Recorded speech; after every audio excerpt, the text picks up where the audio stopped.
नमस्ते मित्रों। आज की वीडियो में हम देखेंगे कि श्री राम और भरत का जब मिलाप होता है तब क्या वैसा ही होता है जैसा कि टीवी सीरियल में आप सबने देखा था। उतने भाव विह्वल होकर वो एक दूसरे से मिलते हैं। अयोध्या कांड के 98वें सर्ग से लेकर 100वें सर्ग तक आज हम वाल्मीकि रामायण को पढ़ेंगे और आप भी मेरे साथ वाल्मीकि रामायण पढ़िए और उसका रस लीजिए। भरत श्री राम को ढूंढते हुए चित्रकूट के वन में पहुंच चुके हैं और वहां वक्ताओं में श्रेष्ठ भरत पर्वत शिखरों पर उत्पन्न हुए वृक्ष समूह के जिनकी शाखाओं के अग्रभाग फूलों से भरे थे उनके बीच से निकले और आगे जाकर वे बड़ी तेजी से चित्रकूट पर्वत के एक शाल वृक्ष पर चढ़ गए और वहां से उन्होंने श्री रामचंद्र जी के आश्रम पर सुलगती हुई आग का ऊपर उठता हुआ धुआं देखा। उस धूम को देखकर श्री भरत को अपने भाई शत्रुघ्न सहित बड़ी प्रसन्नता हुई। यही श्री राम है, यह जानकर उन्हें अथाह जल से पार हो जाने में के समान संतोष प्राप्त हुआ। इस प्रकार चित्रकूट पर्वत पर पुण्यात्मा महर्षियों से युक्त श्री रामचंद्र जी का आश्रम देखकर महात्मा भरत ने ढूंढने के लिए आई हुई सेना को पुनः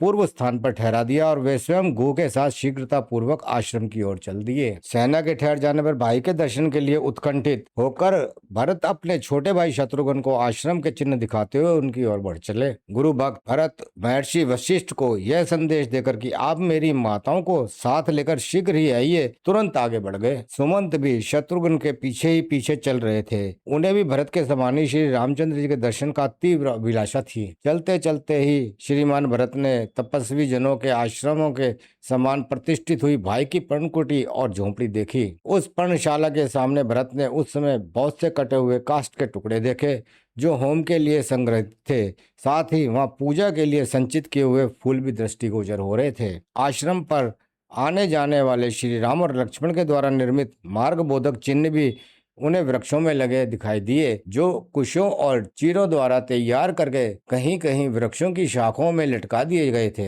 उस वन में शीत निवारण के लिए मृगों की लैंडी और भैंसों के सूखे हुए गोबर के ढेर एकत्र करके रखे गए थे, जिन्हें भरत ने अपनी आंखों से देखा। लक्ष्मण और श्री राम ने आने वाली शरद ऋतु के लिए पहले से तैयारी कर रखी थी और इस प्रकार जो वहाँ पर शाकाहारी जंतु थे उनके गोबर इत्यादि का ढेर इकट्ठा कर लिया था ताकि वो सूख जाने पे उन्हें जला सकें और शीत से बच सकें।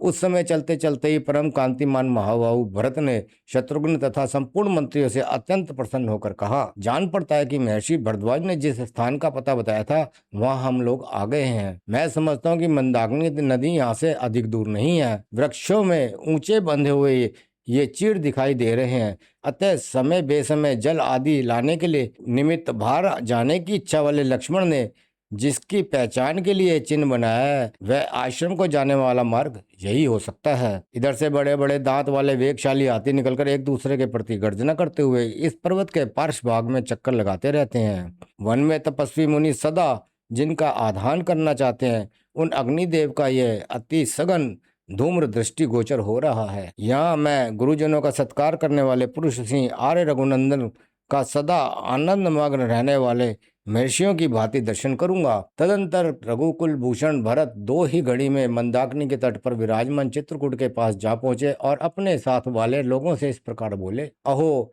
मेरे ही कारण पुरुष सिंह महाराज श्री रामचंद्र इस निर्जन वन में आकर खुली पृथ्वी के ऊपर वीरासन में बैठते हैं, अतः मेरे जन्म और जीवन को धिक्कार है।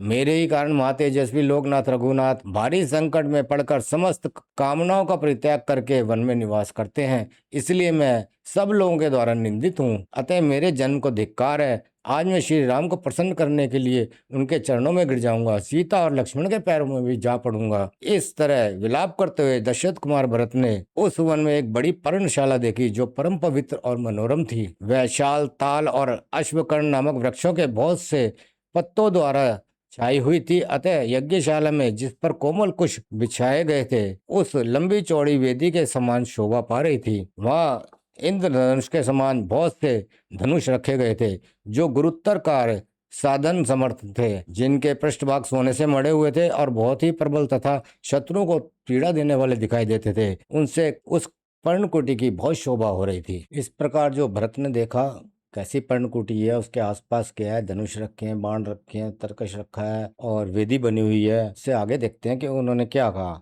वहां गो के चमड़े के बने हुए बहुत से स्वर्ण चटित दस्ताने भी टंगे हुए थे। जैसे मृग सिंह की गुफा पर आक्रमण नहीं कर सकते, उसी प्रकार वह पर्णशाला समुद्र शत्रु समूह के लिए अगम्य एवं अजय थी। श्री राम के उस निवास स्थान में भरत ने एक पवित्र एवं विशाल वेदी भी देखी, जो ईशान कोण की और कुछ नीची थी। उस पर अग्नि प्रज्वलित हो रही थी। ये अग्नि प्रज्वलित हो रही थी, उसी के धुएं को देखते हुए भरत वहां तक पहुंचे थे। और जैसे ही उन्होंने श्री राम को देखा, उन्हें इस अवस्था में देख धर्मात्मा श्री राम कैकेयी कुमार भरत शोक और मोह में डूब गए और बड़े वेग से उनकी ओर दौड़ पड़े। भाई की ओर दृष्टि पड़ते ही भरत आर्त भाव से विलाप करने लगे। वे अपने शोक के आवेग को धैर्य से रोक ना सके और आंसू बहाते हुए गदगद वाणी में बोले, हाय, जो राजसभा में बैठकर प्रजा और मंत्री वर्ग के द्वारा सेवा तथा सम्मान पाने के योग्य हैं, वे ही मेरे बड़े भ्राता श्री राम यहाँ जंगली पशुओं से घिरे हुए बैठे हैं। जो महात्मा पहले कई सहस्त्र वस्त्रों का उपयोग करते थे, वे अब धर्माचरण करते हुए वहां केवल 2 मृग चर्म धारण किए हुए हैं। जो सदा नाना प्रकार के विचित्र फूलों को अपने सिर पर धारण करते थे, वे ही ये रघुनाथ जी इस समय इस जटामार की को कैसे सहन करते हैं। यानी उन्होंने जूड़ा सा बना रखा था, उसके लिए कह रहे हैं ये। अब इस प्रकार वो बड़ा दुख होता है उनको कि श्री राम का कैसा वेशभूषा है और कैसे रह रहे हैं वो। तो यहाँ पर जब वो मिलते हैं तो श्री राम भरत को देखने के बाद जो कहते हैं वो या तो वाल्मीकि कह रहे हैं, परंतु यहाँ पर श्री राम के मुख से निकलवा रहे हैं कि बताया जाता है कि राजा कैसा हो, ये श्री राम अपने प्रश्नों द्वारा भरत से पूछ रहे हैं, या एक तरह से उपदेश दे रहे हैं कि राजा के ये लक्षण होने चाहिए। ये बहुत विचित्र बात है कि भाई उन्हें ढूंढता हुआ है, रो रहा है, और वो उनसे मिल तो लिए, खुश भी हो गए, परंतु जिस तरह का वार्तालाप वो करते हैं, जिस तरह के प्रश्नों की बौछार करते हैं, वैसे ही वे आगे जाकर शबरी के साथ भी ऐसे ही करते हैं। ये बहुत उनका विचित्र व्यवहार लगता है। आप इस पर गौर करना। अत्यंत दुख से संतप्त होकर महाबली राजकुमार भरत ने एक बार दीन वाणी में आर्य कहकर पुकारा। फिर वे कुछ बोल ना सके, आंसू से उनका गला रूंध गया। यशस्वी श्री राम की ओर देख वे हा आर्य कहकर चीख उठे। इससे आगे उनके मुख से कुछ ना बोला जा सका। फिर शत्रुघ्न भी रोते रोते श्री राम के चरणों में प्रणाम किया। श्री राम ने उन दोनों को उठाकर छाती से लगा लिया। फिर भी वे भी नेत्रों से आश्रु की धारा बहाने लगे। तत्पश्चात राजकुमार श्री राम तथा लक्ष्मण उस वन में सुमंत्र और निषाद राज घू से मिले, मानो आकाश में सूर्य और चंद्रमा, शुक्र और बृहस्पति मिल रहे हों। युद्धपति गजराज पर बैठकर यात्रा करने योग्य उन चारों राजकुमारों को उस विशाल वन में आया देख समस्त वनवासी हर्ष छोड़कर शोक के आंसू बहाने लग गए। अब यहाँ पर 100वां सर्ग आरंभ होता है। ये बहुत महत्वपूर्ण सर्ग है, बहुत ध्यान से सुनना। और उससे पहले अगर चैनल पे नए हो तो चैनल को सब्सक्राइब कर देना और वीडियो अंत तक देखना, और पसंद आए तो उसे लाइक भी अवश्य करना। जटा और चीर वस्त्र धारण किए भरत हाथ जोड़कर पृथ्वी पर पड़े हैं, मानो प्रलय काल में सूर्य देव धरती पर गिर गए हों। उनकी उस अवस्था में देखकर किसी भी स्नेही सुहृदय के लिए अत्यंत कठिन था। श्री राम ने उन्हें देखा और जैसे तैसे किसी तरह पहचाना। उनका मुख उदास हो गया था, वे बहुत दुर्बल हो गए थे। श्री राम ने भाई भरत को अपने हाथ से पकड़कर उठाया और उनका मस्तक सूंघ कर उन्हें हृदय से लगा लिया। इसके बाद रघुकुल भूषण भरत को गोद में बिठाकर श्री राम ने बड़े आदर से पूछा, तात, पिताजी कहाँ थे कि तुम इस वन में आए हो? उनके जीते जी तो तुम वन में नहीं आ सकते थे। यहाँ पर उनके मन में प्रश्न उठता है कि पिताजी या अयोध्या में या साथ आए हैं। तो वो यही पूछ रहे हैं, मैं दीर्घ काल के बाद दूर से ही आए हुए भरत को आज इस वन में देख रहा हूँ, परंतु उनका शरीर बहुत दुर्बल हो गया है। तात, तुम क्यों वन में आए हो? तो उनके मन में तरह तरह के प्रश्न उठते हैं कि ये नानी के घर से सीधा वन में यहाँ पर चले आए हैं या अयोध्या होते हुए आए हैं। भाई महाराज जीवित है ना? यहाँ पर उनको थोड़ा संदेह होता है और ये प्रश्न करते हैं, कहीं ऐसा तो नहीं हुआ कि वे अत्यंत दुखी होकर सहसा परलोकवासी हो गए हों और इसलिए तुम्हें स्वयं यहाँ आना पड़ा हो? सौम्य, तुम अभी बालक हो, इसलिए परंपरा से चला आता हुआ तुम्हारा राज्य नष्ट तो नहीं हो गया? यहाँ पे फिर राज्य की चिंता होती है, कहीं भरत का राज्य छिन तो नहीं गया, ये राज से अलग तो नहीं कर दिए, वंचित तो नहीं कर दिए गए। और जो ये आए हैं, सत्य पराक्रमी तात भरत, तुम पिताजी की सेवा शुश्रूषा तो करते हो, जो धर्म पर अटल रहने वाले हैं तथा जिन्होंने रासु एवं अश्वमेध यज्ञों का अनुष्ठान किया है, वे सत्य प्रतिज्ञ महाराज दशरथ सकुशल तो है ना? तात, क्या तुम सदा धर्म में तत्पर रहने वाले विद्वान ब्रह्मवेता और इक्ष्वाकु कुल के आचार्य महातेजस्वी वशिष्ठ जी की यथावत पूजा करते हो? तो यहाँ तरह तरह के प्रश्न धड़ाधड़ धड़ाधड़ श्री राम भरत के ऊपर दागे जा रहे हैं और भरत ध्यान से सुने जा रहे हैं। सिर झुकाए हुए। भाई, क्या माता कौशल्या सुख से हैं? उत्तम संतान वाली सुमित्रा प्रसन्न है और आर्य कैकेयी देवी भी आनंदित हैं। जो उत्तम कुल में उत्पन्न विनय संपन्न बहुश्रुत किसी के दोष न देखने वाले तथा शास्त्रोक्त धर्मों पर निरंतर दृष्टि रखने वाले हैं, उन पुरोहित जी का तुमने पूर्णतः सत्कार किया है। हवन विधि के ज्ञाता, बुद्धिमान और सरल स्वभाव वाले जिन ब्राह्मण देवता को तुमने अग्निहोत्र कार्य के लिए नियुक्त किया है, वे सदा ठीक समय पर आकर क्या तुम्हें यह सूचित करते हैं कि इस समय अग्नि में आहुति दे दी गई है और अब अमुक समय में हवन करना है। तात, क्या तुम देवताओं, पितरों, भृत्यों, गुरुजनों, पिता के समान आदरणीय वृद्धों, वैद्यों और ब्राह्मणों का सम्मान करते हो? भाई, जो मंत्र रहित श्रेष्ठ बाणों के प्रयोग तथा मंत्र सहित उत्तम अस्त्रों के प्रयोग के ज्ञान से संपन्न और अर्थशास्त्र के अच्छे पंडित है, उन आचार्य सुधन्वा का क्या तुम समादर करते हो? तात, क्या तुमने अपने ही समान शूरवीर, शास्त्रज्ञ, जितेंद्रिय, कुलीन और भारी चेष्टाओं से ही मन की बात समझ लेने वाले सुयोग्य व्यक्तियों को ही मंत्री बनाया है? रघुनंदन, अच्छी मंत्रणा ही राजाओं की विजय का मूल कारण है। वह भी तभी सफल होती है जब रीति शस्त्र निपुण मंत्री शिरोमणि अमात्य उसे सर्वदा गुप्त रखे। भरत, तुम असमय में ही निद्रा के वशीभूत तो नहीं होते हो? कैसी विचित्र विचित्र बातें श्री राम भरत से पूछ रहे हैं। या एक तरह से वो सबको बताने की कोशिश कर रहे हैं कि देखो, राजा को क्या क्या करना चाहिए और उसमें क्या क्या गुण होने चाहिए। कोई भी गुप्त मंत्रणा 2 से 4 कानों तक ही गुप्त रहती है, 6 कानों में जाते ही वे फूट जाती है। अतः मैं पूछता हूँ, तुम किसी गूढ़ विषय पर अकेले ही तो विचार नहीं करते अथवा बहुत लोगों के साथ बैठकर तो मंत्रणा नहीं करते? कहीं ऐसा तो नहीं होता कि तुम्हारी निश्चित की हुई गुप्त मंत्रणा फूटकर शत्रुओं के राज्य तक फैल जाती हो? रघुनंदन, जिसका साधन बहुत छोटा और फल बहुत बड़ा हो, ऐसे कार्य का निश्चय करने के बाद तुम उसे शीघ्र प्रारंभ कर देते हो ना? इसमें विलंब तो नहीं करते? तुम्हारे सब कार्य पूर्ण हो जाने पर अथवा पूरे होने के समीप पहुंचने पर ही दूसरे राजाओं को ज्ञात होते हैं ना? कहीं ऐसा तो नहीं होता कि तुम्हारे भावी कार्यक्रमों में के वे पहले ही जान लेते हो? तात, तुम्हारे निश्चित किए हुए विचारों को तुम्हारे या मंत्रियों के प्रकट ना करने पर भी दूसरे लोग तर्क और युक्ति के द्वारा जान तो नहीं लेते हैं, तथा तुमको और तुम्हारे मात्यों को दूसरों के गुप्त विचारों का पता लगता रहता है ना? क्या तुम शास्त्रों मूर्खों के बदले एक पंडित को ही अपने पास रखने की इच्छा रखते हो? यहाँ पे एक तरह से श्री राम कह रहे हैं कि शास्त्रों मूर्खों को पास रखने से बेहतर है कि एक विद्वान अथवा पंडित को अपने पास रखा जाए, क्योंकि विद्वान पुरुष ही अर्थ संकट के समय महान कल्याण कर सकता है। यदि राजा 1000 या 10,000 मूर्खों को अपने पास रख ले तो भी उनसे अवसर पर कोई अच्छी सहायता नहीं मिलती है। यदि एक मंत्री मेधावी, शूरवीर, चतुर एवं नीतिज्ञ हो तो वह राजा का या राजकुमार को बहुत बड़ी संपत्ति की प्राप्ति करा सकता है। तुमने प्रधान व्यक्ति को प्रधान, मध्यम श्रेणी के मनुष्य को मध्यम और छोटी श्रेणी के लोगों को छोटी ही कार्य में नियुक्त किया है ना? यहाँ पे योग्यता के अनुसार उनको पद दिए जाने की बात हो रही है। जो घूस न लेते हों अथवा निश्चलों, बाप दादाओं के समय से ही काम करते आ रहे हों तथा बाहर भीतर से पवित्र एवं श्रेष्ठ हों, ऐसे अमात्यों को ही तुम उत्तम कार्य में नियुक्त करते हो ना? यहाँ अमात्यों से मतलब मंत्रियों से, मिनिस्टर्स से है। कैकेयी कुमार, तुम्हारे राज्य की प्रजा कठोर दंड से अत्यंत उद्विग्न होकर तुम्हारे मंत्रियों का तिरस्कार तो नहीं करती? जैसे पवित्र याचक पतित यजमान का तथा स्त्रियां कामचारी पुरुष का तिरस्कार कर देती हैं, उसी प्रकार प्रजा कठोरता पूर्वक अधिक कर लेने के कारण तुम्हारा अनादर तो नहीं करते हैं। जो साम दाम आदि उपायों के प्रयोग से कुशल राजनीतिक शास्त्र विद्वान विश्वासी भृत्यों को फोड़ने में लगा हुआ है, शूर तथा राजा के राज को हड़प लेने की इच्छा रखने वाला है, ऐसे पुरुष को जो राजा को मार नहीं डालता वह स्वयं उसके हाथ से मारा जाता है। यहाँ पर राजा को कैसे बच के रहना चाहिए, कैसे व्यक्ति को पास नहीं रखना चाहिए कहीं वो राजा को मार ही ना दे,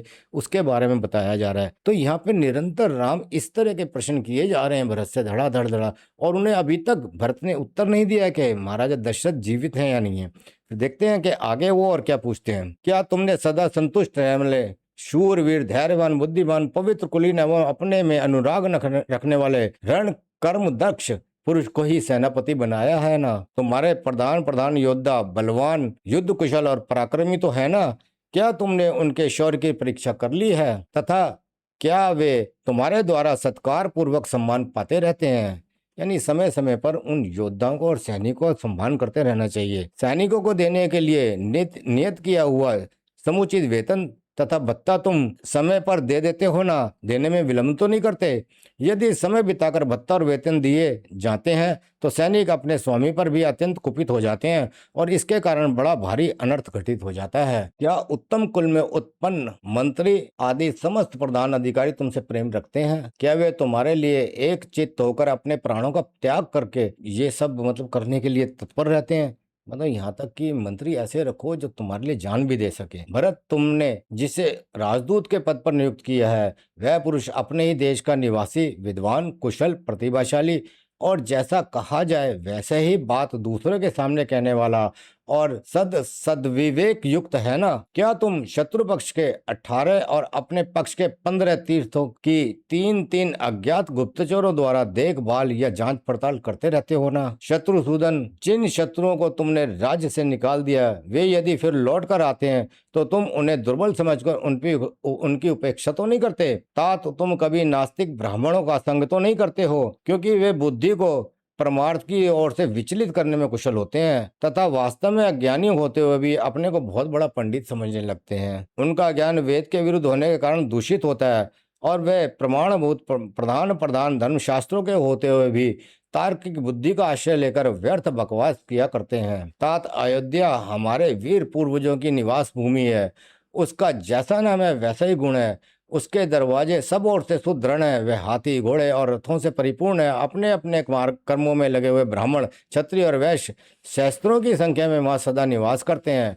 वे सबके सब महान, उत्साही, जितेंद्रिय और श्रेष्ठ हैं। नाना प्रकार के राजभवन और मंदिर उसकी शोभा बढ़ाते हैं। वह नगरी बहुसंख्यक विद्वानों से भरी हुई है। ऐसी अभ्युदयशील और समृद्धशाली नगरी अयोध्या की तुम भली भांति रक्षा तो करते हो ना? रघुनंदन महाराज, जहाँ नाना प्रकार के अश्वमेध आदि महायज्ञों के बहुत से चैन प्रदेश शोभा पाते हैं, जिनमें प्रतिष्ठित मनुष्य अधिक संख्या में निवास करते हैं, अनेकानेक देवस्थान, पौंसले और तालाब जिसकी शोभा बढ़ाते हैं, जहाँ स्त्री पुरुष सदा प्रसन्न रहते हैं, जो सामाजिक उत्सवों के कारण सदा शोभा संपन्न दिखाई देती है, जहाँ खेत जोतने में समर्थ पशुओं की अधिकता है तथा किसी प्रकार की हिंसा नहीं होती, जहाँ खेती के लिए वर्षा के जल पर निर्भर नहीं रहना पड़ता, नदियों के जल से ही सिंचाई हो जाती है, जो बहुत ही सुंदर और हिंसक पशुओं से रहित है, जहाँ किसी तरह का भय नहीं, नाना प्रकार की खाने जिसकी शोभा बढ़ाती हैं, जहाँ पापी मनुष्यों का सर्वदा अभाव है तथा हमारे पूर्वजों ने जिसकी भली भांति रक्षा की है, वे अपना कौशल देश धन दान से संपन्न और सुख पूर्वक बसा हुआ है ना? तात, कृषि तथा गौरक्षा से आजीविका का चलाने वाले सभी वैश्य तुम्हारे प्रीति पात्र है ना? क्योंकि कृषि और व्यापार आदि से में संलग्न रहने पर भी यह लोग सुखी एवं उन्नतिशील होता है। उन वैश्यों को इष्ट की प्राप्ति कराकर और उनके अनिष्ट का निवारण करके तुम उन सब लोगों का भरण पोषण तो करते हो ना? क्योंकि राजाओं को अपने राज्य में निवास करने वाले सब लोगों का धर्मानुसार पालन करना चाहिए। क्या तुम अपनी स्त्रियों को संतुष्ट रखते हो ना? यहाँ पर अपनी स्त्रियों से जो बात कही गई है वो समझ नहीं आती है। ये किन स्त्रियों की बात है? भरत की क्या एक से अधिक पत्नियां थी, या राजमहल में रहने वाली स्त्रियों को उनकी स्त्री बताया जा रहा है, या समूचे समाज की जितनी स्त्रियां हैं उनको स्त्री कहा जा रहा है? ये सोचने का विषय है। क्या वे तुम्हारे द्वारा भली भांति सुरक्षित रहती हैं? तुम उन पर अधिक विश्वास तो नहीं करते? उन्हें अपनी गुप्त बात तो नहीं कह देते? ये बहुत महत्वपूर्ण बात है कि व्यक्ति, खासकर जो राजा या राजकुमार हैं, वो अपने आनंदपूर्ण क्षणों के अंदर अपनी पत्नी से या प्रेयसी से कुछ ना कुछ गुप्त बातें कह दिया करते हैं। इससे आगे जाकर उन्हें हानि होती है। यहाँ पर श्री राम उसी के लिए कह रहे हैं कि अपनी कोई भी गुप्त बात कहीं उनसे कह तो नहीं देते हो? जहाँ हाथी उत्पन्न होते हैं वे जंगल तुम्हारे द्वारा सुरक्षित है ना? तुम्हारे पास दूध देने वाली गोएं तो अधिक संख्या में है ना? तुम्हें हथनियों, घोड़ों और हाथियों के संग्रह से कभी तृप्ति तो नहीं होती? यानी जितने आ जाए उतने कम है। राजकुमार, क्या तुम प्रतिदिन पूर्व काल में वस्त्राभूषणों से विभूषित हो प्रधान सड़क पर जा जाकर नगर वासियों, मनुष्यों को दर्शन देते हो? काम काज में लगे हुए सभी मनुष्य निडर होकर तुम्हारे सामने तो नहीं आते, अथवा वे सब सदा तुमसे दूर तो नहीं रहते? क्योंकि कर्मचारियों के विषय में मध्यम स्थिति का अवलंबन करना चाहिए। क्या तुम्हारे सभी दुर्ग धन, धान्य, अस्त्र शस्त्र, जल, यंत्र, शिल्पी तथा धनुर्धर सैनिकों से भरे पूरे रहते हैं ना?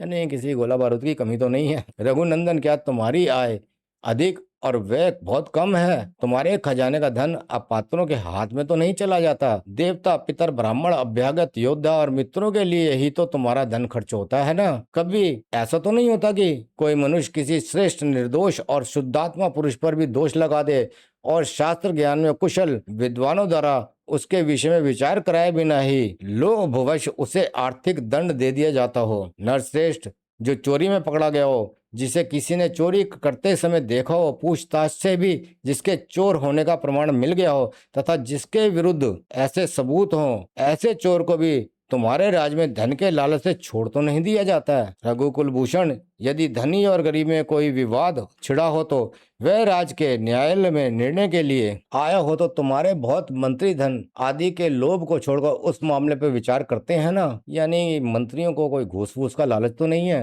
रघुनंदन, निरपराध होने पर भी जिन्हें मिथ्या दोष लगाकर दंड दिया जाता है, उन मनुष्यों की आंखों से जो आंसू गिरते हैं, वे पक्षपात पूर्ण शासन करने वाले राजा के पुत्र और पशुओं का नाश कर डालते हैं। राघव, यहाँ राघव भरत के लिए है। क्या तुम वृद्ध पुरुषों, बालकों और प्रधान प्रधान वैद्यों का आंतरिक अनुराग, मधुर वचन और धन दान, इन तीनों के द्वारा सम्मान करते हो ना।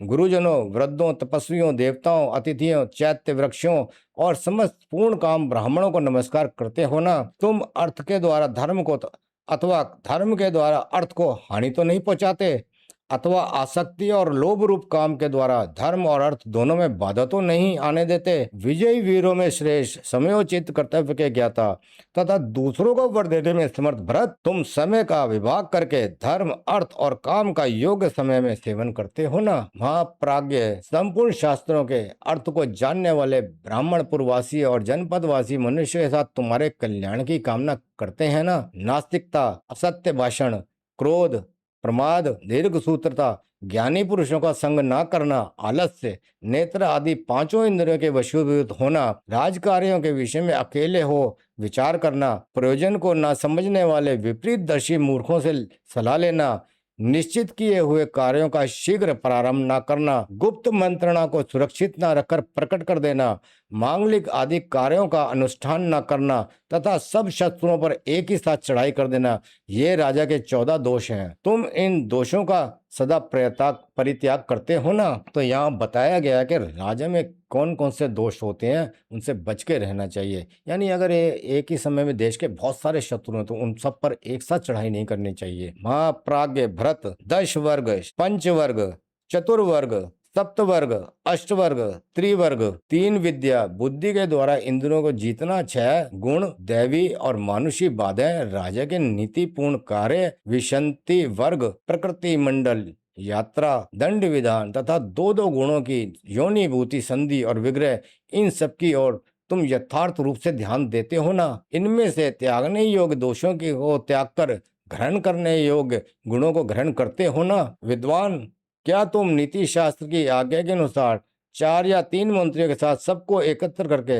अथवा सबसे अलग अलग मिलकर सलाह करते हो ना। क्या तुम वेदों की आज्ञा के अनुसार काम करके उन्हें सफल करते हो। क्या तुम्हारी क्रियाएं सफल हैं। क्या तुम्हारी स्त्रियां भी सफल हैं। और क्या तुम्हारा शास्त्र ज्ञान भी विनय आदि गुणों का उत्पादक होकर सफल हुआ है। रघुनंदन, यहाँ रघुनंदन भरत के लिए है। मैंने जो कुछ कहा है तुम्हारी बुद्धि का भी ऐसे ही निश्चय है ना, क्योंकि यह विचार आयु और यश को बढ़ाने वाला तथा धर्म, काम और अर्थ की सिद्धि करने वाला है। हमारे पिताजी जिस वृत्ति का आश्रय लेते हैं, हमारे प्रपितामह ने जिस आचरण का पालन किया है, सत्पुरुष भी जिसका सेवन करते हैं और जो कल्याण का मूल है, उसी का तुम पालन करते हो ना। रघुनंदन, तुम स्वादिष्ट अन्न अकेले ही तो नहीं खा जाते, उसकी आशा रखने वाले मित्रों को भी देते हो ना। यानी अगर कुछ अच्छी चीज खा रहे हो तो मिल बांट के खाओ, मित्रों के साथ खाओ, अकेले अकेले ना खाओ। इस प्रकार धर्म के अनुसार दंड धारण करने वाला विद्वान राजा प्रजाओं का पालन करके समूची पृथ्वी को यथावत रूप से अपने अधिकार में कर लेता है तथा देह त्याग करने के पश्चात स्वर्ग लोक में जाता है। तो यहाँ पर अयोध्या कांड का 100वां सर्ग पूरा हो जाता है। उसके बाद श्री राम और भरत में और क्या बात होती है और भरत क्या उत्तर देते हैं श्री राम के इन सारे प्रश्नों का, वो हम अगली वीडियो में देखेंगे। तब तक के लिए मेरे साथ पढ़ते रहिए वाल्मीकि रामायण। नमस्कार।